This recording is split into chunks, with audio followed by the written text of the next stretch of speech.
தமிழுக்கு நிகர் தமிழே, தமிழனுக்கு நிகர் எவரே.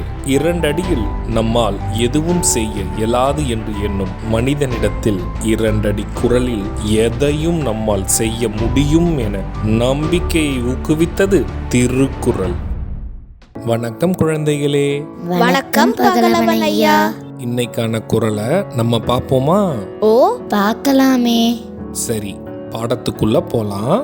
இன்னைக்கான குறள் அதிகாரம் 85 உள்ளறிவாண்மை.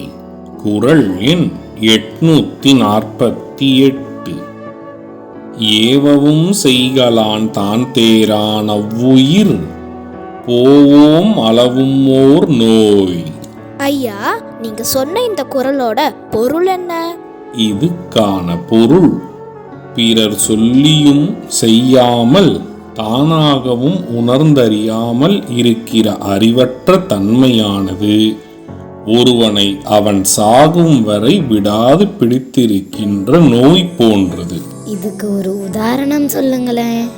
இதுக்கான உதாரணம், ஒருவனுக்கு அவன் வாழ்நாள் முழுவதும் துன்பம் படுவதற்கான காரணம் என்பது சுய அறிவை சரியாக பயன்படுத்தாமலும் மற்றவர் எடுத்து சொல்லியும் அதை கேளாமல் உதாசீனப்படுத்துவதே ஆகும்.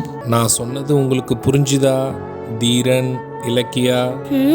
நல்லா புரிஞ்சுது ஐயா. இனி இந்த குறள் எங்களுக்கு மறக்கவே மறக்காது. சரி பசங்களா, நாளைக்கும் இதே மாதிரி சுவாரஸ்யமான குறளை பார்ப்போம். நீங்க வீட்டுக்கு போன உடனே என்ன பண்ணணும்? இன்னைக்கு நாங்க படிச்ச குறளை அப்பா அம்மா கிட்ட சொல்லி காட்டுவோம்.